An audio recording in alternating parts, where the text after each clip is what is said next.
আসসালামু আলাইকুম সুপ্রিয় শিক্ষার্থী, সম্মানিত অভিভাবক এবং ভিউয়ার্স, সবাইকে বাকেরগঞ্জ অনলাইন প্রাইমারি স্কুলের পক্ষ থেকে স্বাগতম। আমি কানিজ ফাতেমা, সহকারী শিক্ষক, দক্ষিণ পার্তেখুর সরকারি প্রাথমিক বিদ্যালয়, শাহজাহানপুর, বগুড়া। আমার প্রিয় শিক্ষার্থী সোনামণিরা, কেমন আছো তোমরা? আশা করি তোমরা আল্লাহর অশেষ রহমতে ভালো আছো, নিরাপদে আছো এবং বাড়িতেই আছো। আলহামদুলিল্লাহ, আমিও ভালো আছি এবং নিরাপদে আছি। আজকে তোমরা জানো যে আমি কোন বিষয় পড়াই বলো তো? বাংলাদেশ ও বিশ্ব পরিচয়। কোন শ্রেণীর বন্ধু বলো তো? পঞ্চম শ্রেণীর বন্ধুদের জন্য আমি বাংলাদেশ ও বিশ্ব পরিচয় এই বিষয়টি নিয়ে প্রত্যেক কি মঙ্গলবারে চলে আসি তোমাদের সামনে, তাই না বন্ধুরা? তো বন্ধুরা, আজকে তোমরা সবাই প্রস্তুত তো? আমরা পাঠে চলে যেতে চাচ্ছি। তো বন্ধুরা, তোমাদের সব প্রয়োজনীয় জিনিসপত্র নিয়ে রেডি হয়ে যাও। আজকে আমরা যে বিষয়টি পড়ব, নতুন একটি অধ্যায়, অধ্যায় 6। অধ্যায় 6-এর জলবায়ু ও দুর্যোগ। জলবায়ু ও দুর্যোগ এই অধ্যায়ে প্রথম যে পাঠটি আছে জলবায়ু পরিবর্তন। আজকে আমরা পড়ব জলবায়ু পরিবর্তন।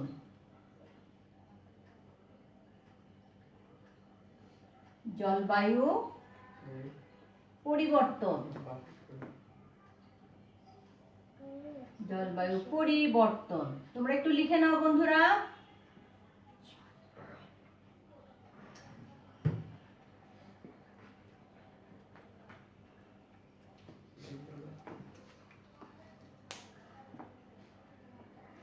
সবাই কি লিখে নিয়েছো? একটু লিখে নাও আমাদের আজকের পাঠ জলবায়ু পরিবর্তন। আচ্ছা, তো জলবায়ু পরিবর্তন, জলবায়ু পরিবর্তনের বিষয়টি, পুরো বিষয়টি জানার আগে আমাদের যেটা জানতে হবে জলবায়ু কি, তারও আগে জানতে হবে আবহাওয়া কি, তাই না? আচ্ছা, আবহাওয়া হচ্ছে যে কোনো স্থানের স্বল্প সময়ে গড় তাপমাত্রা ও গড় যে বৃষ্টিপাত আছে সেই গড় বৃষ্টিপাতকে কি বলে? আবহাওয়া বলে। অল্প সময়, যে অল্প একটা সময় আছে সেটা কি 7 দিন হতে পারে, 1 মাস হতে পারে, এইরকম সময়ের যে গড় যে অবস্থা, গড় যে বৃষ্টিপাত, তারপরে হচ্ছে কি আছে তাপমাত্রা আছে, এই যে গড় অবস্থা, এই অবস্থাটাকে কি বলে? আবহাওয়া বলে। আর জলবায়ু হচ্ছে কোনো স্থানে আবহাওয়ার পরিবর্তনের নির্দিষ্ট ধারা। আর জলবায়ুটা হচ্ছে কি কোনো স্থানের আবহাওয়ার পরিবর্তনের নির্দিষ্ট ধারাই হচ্ছে জলবায়ু। আমরা এই সংজ্ঞাগুলো একটু ভালোভাবে জেনে নেই, কারণ এই সংজ্ঞাগুলো প্রায় পরীক্ষাতে আসে। সেটা তোমাদের জ্ঞানমূলক প্রশ্নতেও আসতে পারে, আবার যে তোমাদের কনস্ট্রাকটিভ কোশ্চেন আছে, অর্থাৎ তোমাদের যোগ্যতা ভিত্তিক যে প্রশ্নগুলো আছে সেখানেও 2 মার্কের একটা প্রশ্ন কি অনেক সময় 2 ভাগ থাকে, 3টা ভাগ থাকে বা 3টা অংশ থাকে, সেখানে কি 2 মার্কের প্রশ্নের ক্ষেত্রেও এরকম একটা প্রশ্ন থাকতে পারে যে আবহাওয়া কি বা জলবায়ু কি। তাহলে আবহাওয়া আমরা কি জানলাম? যে কোনো স্থানে স্বল্প সময়ে গড় তাপমাত্রা ও গড় বৃষ্টিপাতকে আবহাওয়া বলে। আর জলবায়ু কি? যে কোন স্থানের আবহাওয়ার পরিবর্তনের নির্দিষ্ট ধারাই হচ্ছে জলবায়ু। কোন স্থানের আবহাওয়ার পরিবর্তনের নির্দিষ্ট ধারাই হচ্ছে জলবায়ু। তো আবহাওয়া এবং জলবায়ু এই দুটো সম্পর্কে আমাদের ধারণা হলো, সাধারণত আমি বলেছি যে আবহাওয়াটা কি, যে 7 দিন থেকে 1 মাস এরকম সময়ে যে গড় অবস্থা সেটাকে আমরা আবহাওয়া বলি। আর জলবায়ুটা কি? জলবায়ু হচ্ছে কোনো স্থানের একটা দীর্ঘ সময়, সেটা কি 30 বছর অথবা 40 বছর বা তার অধিক সময়েরও যে আবহাওয়া আছে তার যে গড় অবস্থা তাকে কি বলে? সেই গড় অবস্থাটাকেই বলে জলবায়ু। তাহলে আমরা প্রশ্ন আসতেই পারে যে জলবায়ু সাধারণত কত বছরের বেশি সময়ের গড় অবস্থাকে বোঝায় জলবায়ু। জলবায়ু বলতে আসলে সাধারণত কত বছরের বেশি সময়ের গড় অবস্থাকেই বোঝায়। কত বছর বলো তো? সাধারণত 30 থেকে 40 বছর সময়ের বেশি সময়ের যে অবস্থা আছে, আবহাওয়ার যে গড় অবস্থা, তাকে কি বলে? জলবায়ু বলে। তো জলবায়ু, এই জলবায়ু পরিবর্তন কি কারণে হচ্ছে? আমাদের পৃথিবীতে বিভিন্ন কারণে জলবায়ু পরিবর্তন হচ্ছে। আর এই জলবায়ু পরিবর্তনের কারণে বাংলাদেশে কি হচ্ছে জানো? ঘূর্ণিঝড়, তারপরে কি হচ্ছে জলোচ্ছ্বাস, বন্যা, ভূমিকম্প, এই রকম যে এই দুর্যোগগুলো কিন্তু বারবার ঘটছে। আর এই দুর্যোগের ঝুঁকিগুলো কিন্তু বাংলাদেশের অনেক বেশি আছে। তো বিভিন্ন কারণে জলবায়ুর পরিবর্তন ঘটে।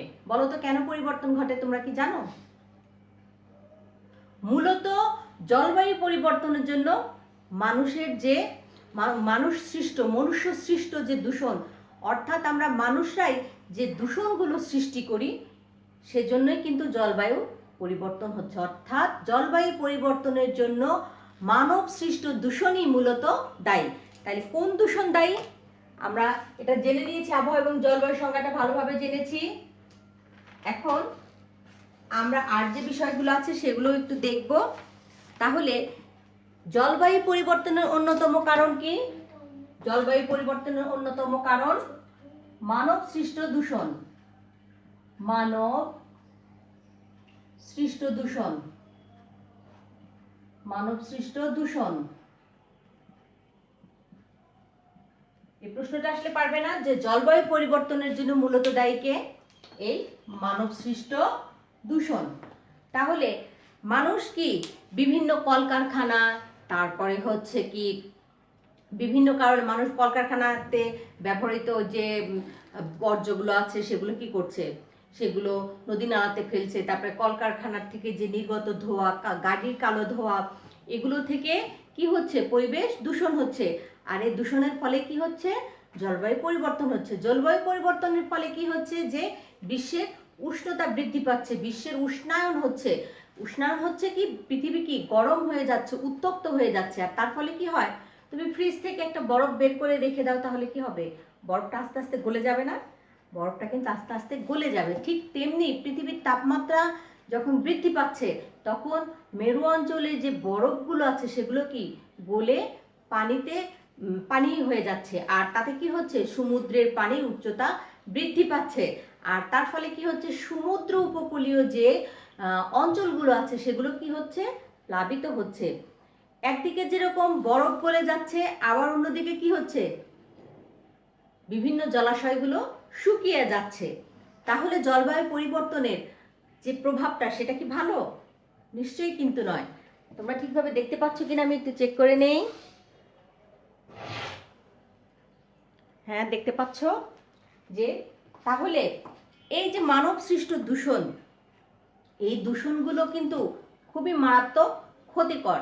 আর এই দূষণের ফলে কি হচ্ছে? আমাদের জলবায়ু প্রতিনিয়ত পরিবর্তিত হচ্ছে।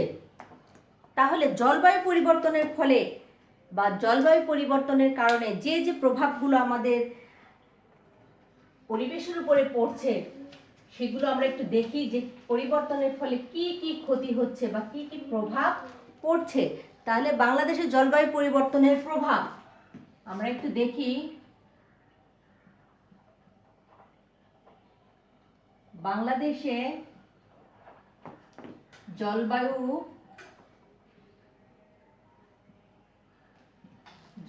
পরিবর্তনের প্রভাব।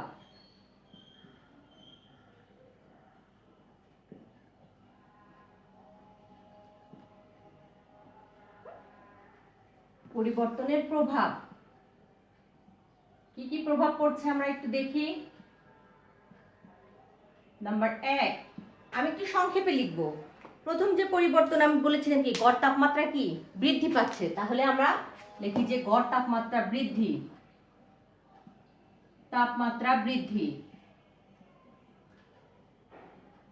গড় তাপমাত্রা বৃদ্ধি। তারপরে কি? প্রথমটা পড়লাম কি গড় তাপমাত্রা, আমি তো বলেছি যে তাপমাত্রা কি হচ্ছে বেড়ে যাচ্ছে, এর ফলে কি হচ্ছে যে একদিকে যেমন বরফ গলে যাচ্ছে, অন্যদিকে আবার কি হচ্ছে বিভিন্ন জলাশয়গুলো শুকিয়ে যাচ্ছে। এরপরে হচ্ছে কি অতিবৃষ্টি বা অনাবৃষ্টি, অতিবৃষ্টি বা অনাবৃষ্টি, অতিবৃষ্টি অথবা অনাবৃষ্টি। অতিবৃষ্টি এবং অনাবৃষ্টি জিনিসটা কি তোমরা বোঝো, যে অনেক সময় দেখা যাচ্ছে না অনেক দিন ধরে খুব বৃষ্টি হচ্ছে, এত পরিমাণ বৃষ্টি হচ্ছে যে আমাদের যে আবাদি যে ফসলগুলো আছে, আবাদি জমির যে ফসলগুলো আছে সেগুলো কি নষ্ট হয়ে যাচ্ছে। আবার অনেক সময় কি হচ্ছে যে বৃষ্টিই হচ্ছে না, বৃষ্টি না হওয়ার ফলে কি হচ্ছে একদম মাঠ ঘাট ফেটে চৌচির হয়ে যাচ্ছে, চাষের জন্য পানি পাওয়া যাচ্ছে না। তারপরে যেটা হচ্ছে যে ঘূর্ণিঝড়ের প্রকোপটা বেড়ে যাচ্ছে। কি হচ্ছে ঘূর্ণিঝড়, ঘূর্ণিঝড়ের প্রকোপ বৃদ্ধি, ঘূর্ণিঝড়ের প্রকোপ বৃদ্ধি পাচ্ছে, প্রকোপ বৃদ্ধি। আমি সংক্ষেপে লিখছি। আচ্ছা, তাহলে কি হচ্ছে যে ঘূর্ণিঝড়ের প্রকোপ বৃদ্ধি কি, যে ঘূর্ণিঝড়ের পরিমাণটা অনেক বেশি হচ্ছে এবং ঘূর্ণিঝড়ের ক্ষয়ক্ষতির মাত্রাটা এত বেশি হচ্ছে যে সেটা দিন দিন সেটা বেড়েই চলছে। তাহলে কি হচ্ছে যে আমরা এখানে 3টা পয়েন্ট পড়েছি, গড় তাপমাত্রা বৃদ্ধি পাচ্ছে, অতিবৃষ্টি বা অনাবৃষ্টি হচ্ছে, তারপরে কি ঘূর্ণিঝড়ের প্রকোপ বৃদ্ধি পাচ্ছে, অর্থাৎ ঘূর্ণিঝড়ের মাত্রাটা, অর্থাৎ ঘূর্ণিঝড় আগে যে পরিমাণ শক্তি নিয়ে আঘাত হানতো এখন তার চেয়ে অনেক বেশি শক্তিশালী হয়ে আমাদের কি করছে পরিবেশের উপরে আঘাত হানছে। তারপর কি হচ্ছে বারবার ভয়াবহ বন্যা হচ্ছে, বন্যা হচ্ছে, বন্যা বৃদ্ধি পাচ্ছে, বন্যা বৃদ্ধি পাচ্ছে। দেখো এবছরই তোমরা খেয়াল করো যে এত পরিমাণ বন্যা হয়েছে যে আমাদের দেশের উত্তরাঞ্চলে বন্যাটা এত বারবার হয়েছে এবং দীর্ঘ সময় ধরে থেকেছে। তার ফলে কি হয়েছে আবাদি জমিগুলোর ফসল যেগুলো ছিল সব নষ্ট হয়ে গেছে, তরি তরকারির প্রচুর পরিমাণ দাম, তারপরে হচ্ছে কি পেঁয়াজ থেকে আরম্ভ করে নিত্য প্রয়োজনীয় যে শাক সবজি আছে সেগুলো কি অনেক দাম। কারণ কি যে আমাদের যে সবজিগুলো উৎপাদিত হয়েছিল সেগুলো সব বন্যার পানিতে নষ্ট হয়ে গেছে। তারপরে কি হচ্ছে মাটির লবণাক্ততা বৃদ্ধি পাচ্ছে, তাতে কি হচ্ছে জমির উর্বরতা নষ্ট হয়ে যাচ্ছে। যখন মাটিতে লবণের পরিমাণ বেড়ে যায় তখন কি হয় জমি তার উর্বরতা হারিয়ে ফেলে। তাহলে আমরা লিখতে পারি মাটির লবণাক্ততা বৃদ্ধি। নাম্বার 5, মাটির লবণাক্ততা, লবণাক্ততা বৃদ্ধি।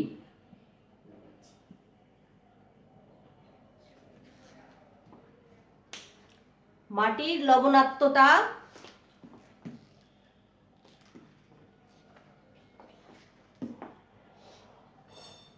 মাটির লবণাক্ততা বৃদ্ধি।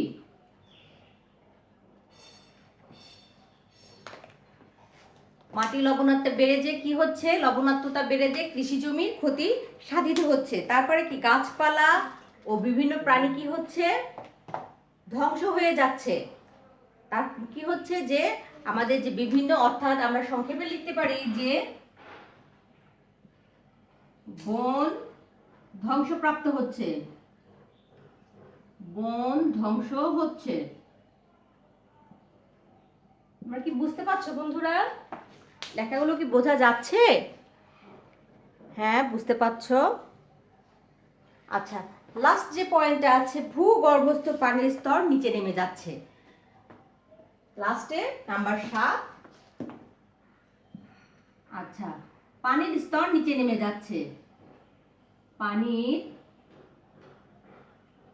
স্তর নিচে নেমে যাচ্ছে।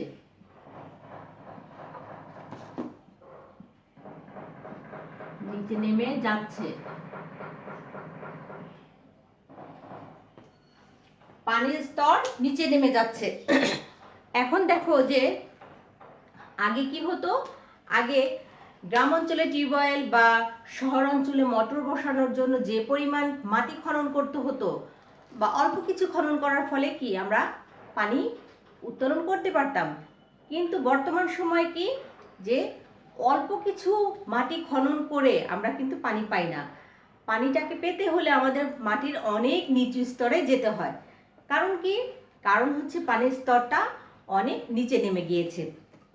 তাহলে আমরা বাংলাদেশের জলবায়ু পরিবর্তনের প্রভাবে যা যা ঘটছে, আমরা আবার একটু দেখি যে বাংলাদেশে জলবায়ু পরিবর্তনের প্রভাব, যে বাংলাদেশের জলবায়ু পরিবর্তনের ফলে কি কি প্রভাব পড়ছে বা কি কি ক্ষতির সম্মুখীন বাংলাদেশ হচ্ছে, সেগুলো আবার একটু দেখি। যে গড় তাপমাত্রা বৃদ্ধি পাচ্ছে, অতিবৃষ্টি বা অনাবৃষ্টি হচ্ছে, তারপরে কি ঘূর্ণিঝড়ের প্রকোপ বৃদ্ধি পাচ্ছে, তারপরে কি বন্যা বৃদ্ধি পাচ্ছে,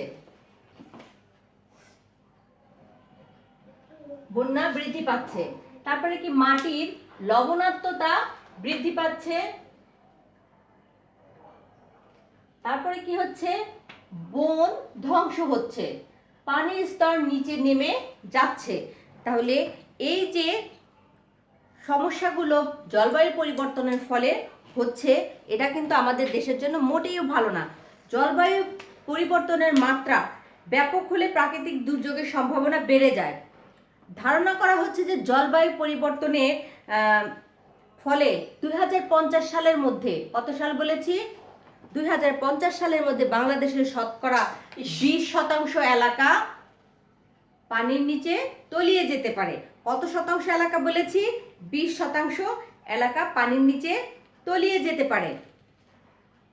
এরপরে কি, এতে খাদ্য উৎপাদন, তারপরে কি বস্ত্র এবং আর কি আছে যে কর্মসংস্থান, স্বাস্থ্য ইত্যাদি ক্ষেত্রে ভয়াবহ ক্ষতির সম্মুখীন হতে পারে। তাহলে আমি কি বলেছি, যে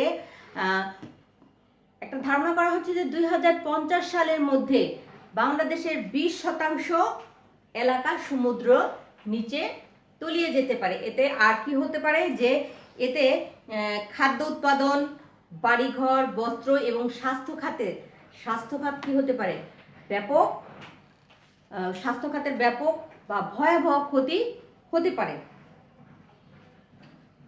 এই দুর্যোগ মোকাবেলায় সরকার কি করছে, বিভিন্ন পদক্ষেপ গ্রহণ করছে।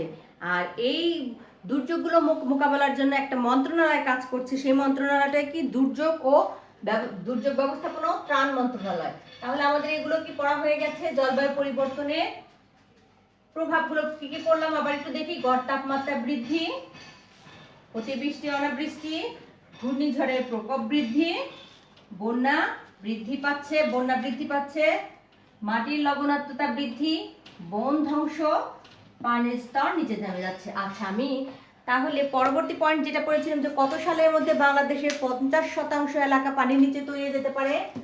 2050 সালের মধ্যে। 2050 সালের মধ্যে কত শতাংশ? 50%। 50% এলাকা কি পানির নিচে তলিয়ে যেতে পারে। আর আমাদের এই বিভিন্ন দুর্যোগগুলো মোকাবেলার জন্য একটা মন্ত্রণালয় কাজ করছে। সেই মন্ত্রণালয় কি, দুর্যোগ ব্যবস্থাপনা ও ত্রাণ মন্ত্রণালয়। কোন মন্ত্রণালয় কাজ করছে? দুর্যোগ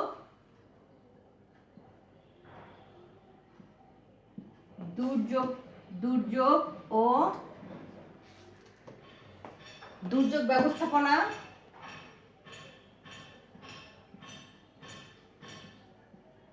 ব্যবস্থাপনা ও ত্রাণ মন্ত্রণালয়।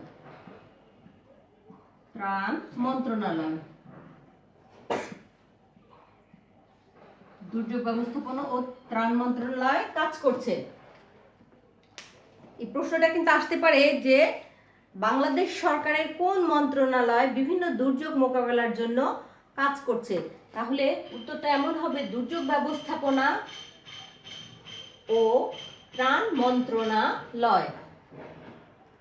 ঠিক আছে বন্ধুরা, তো এখন আমরা কি কি বিষয় পড়েছি আবার একটু পুরো পাঠটাই আরেকবার একটু সারসংক্ষেপটা আমি একটু বলি, যে আজকে আমরা কি কি জিনিস পুরোটাই শিখলাম একটুখানি আবার একটু মনে করার চেষ্টা করি। প্রথমে কি শিখেছি, যে আবহাওয়া কাকে বলে। আবহাওয়া হচ্ছে কোনো স্থানের স্বল্প সময়ের গড় তাপমাত্রা ও গড় বৃষ্টিপাতকে আবহাওয়া বলে। তারপরে কি পড়েছি, জলবায়ু কাকে বলে? জলবায়ু হচ্ছে কোন স্থানে আবহাওয়ার পরিবর্তনের নির্দিষ্ট ধারাই হচ্ছে জলবায়ু। তারপরে কি বলেছি যে জলবায়ু সাধারণত 30 থেকে 40 বছরের বেশি সময়ের আবহাওয়ার যে গড় অবস্থা তাকে কি বলা হয়? জলবায়ু বলা হয়। আর বাংলাদেশ জলবায়ুগত এবং অবস্থানগত কারণে বিভিন্ন রকমের কি দুর্যোগ, যেরকম ঘূর্ণিঝড়, ভূমিকম্পর মতো নানা রকম প্রাকৃতিক দুর্যোগের ঝুঁকির মধ্যে রয়েছে বাংলাদেশ। এই কি কারণে? তার প্রাকৃতিক যে অবস্থান আছে এবং তার যে হচ্ছে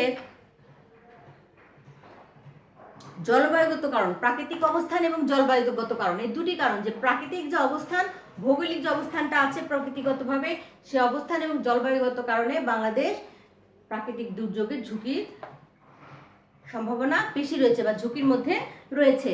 তারপরে আমরা যেটা পড়েছি যে এই যে প্রাকৃতিক যে দুর্যোগগুলো হচ্ছে জলবায়ু পরিবর্তনের কারণে, তাহলে এই যে জলবায়ু পরিবর্তনটা হচ্ছে, জলবায়ু পরিবর্তনের জন্য মূলত কে দায়ী? মূলত দায়ী মানব সৃষ্ট দূষণ, অর্থাৎ মানুষরা যে সকল দূষণ সৃষ্টি করছে, এই দূষণের ফলে মূলত প্রাকৃতিক যে জলবায়ুর যে পরিবর্তন সেটা কিন্তু হচ্ছে।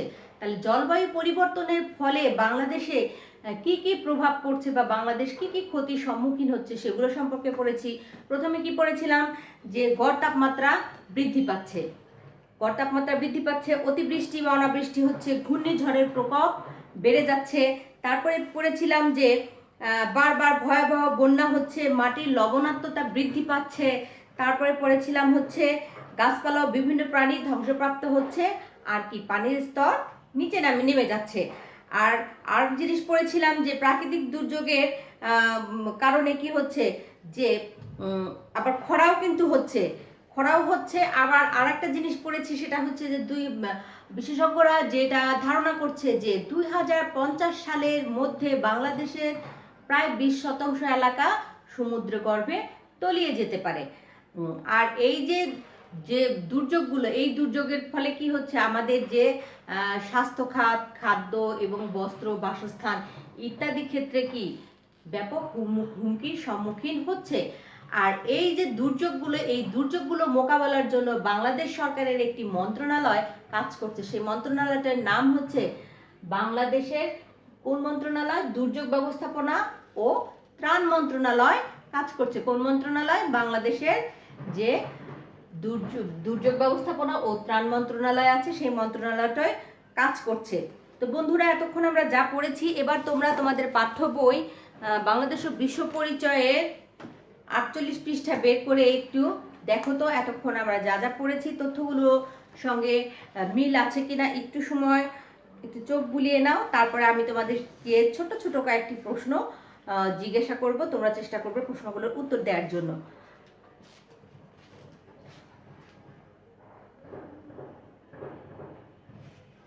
আচ্ছা বন্ধুরা, নিশ্চয়ই তোমাদের দেখা হয়ে গেছে। তাহলে আমরা কি পড়েছি? 2050 সালের মধ্যে বাংলাদেশের প্রায় 50% এলাকা কোথায়? সমুদ্রগর্ভে তলিয়ে যেতে পারে। আর কোন মন্ত্রণালয় কাজ করছে? বাংলাদেশের দুর্যোগ প্রতিরোধের দুর্যোগ ব্যবস্থাপনা ও ত্রাণ মন্ত্রণালয়। ঠিক আছে বন্ধুরা, এবার তাহলে আমার কয়েকটি প্রশ্নের উত্তর তোমরা দাও। যে জলবায়ু পরিবর্তনের অন্যতম কারণ কোনটি? একটু চিন্তা করো, তোমরা নিশ্চয়ই পারবে। কোনটি বলো তো? অন্যতম কারণ হচ্ছে মানব সৃষ্ট দূষণ। কি বললাম? মানব সৃষ্ট দূষণ। এরপরে কত সালের মধ্যে বাংলাদেশের প্রায় 20% এলাকা, কত এলাকা 20% এলাকা সমুদ্রের নিচে তলিয়ে যেতে পারে? কত সালের মধ্যে? 2050 সালের মধ্যে 20% এলাকা সমুদ্রগর্ভে তলিয়ে যেতে পারে। বাংলাদেশের কোন মন্ত্রণালয় দুর্যোগ প্রতিরোধে বা বাংলাদেশের যে দুর্যোগের ঝুঁকিগুলো আছে এই ঝুঁকি মোকাবেলায় কাজ করছে? কোন মন্ত্রণালয়? একটু চিন্তা করো, আমি বলে দিচ্ছি, দুর্যোগ ব্যবস্থাপনা ও ত্রাণ মন্ত্রণালয়। দুর্যোগ ব্যবস্থাপনা ও ত্রাণ মন্ত্রণালয়। তো বন্ধুরা, এতক্ষণ আমরা যা করেছি নিশ্চয়ই মনে আছে। তো একটা ছোট্ট বাড়ির কাজ আমি তোমাদেরকে দেব, খুবই ছোট্ট একটা বাড়ির কাজ, তোমরা অনায়াসে করতে পারবে।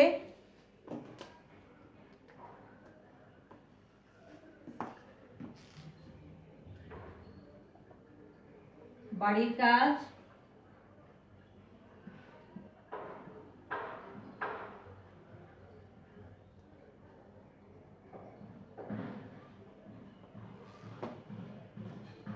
জলবায়ু পরিবর্তনে, বাংলাদেশের জলবায়ু পরিবর্তনে, বাংলাদেশে জলবায়ু পরিবর্তনে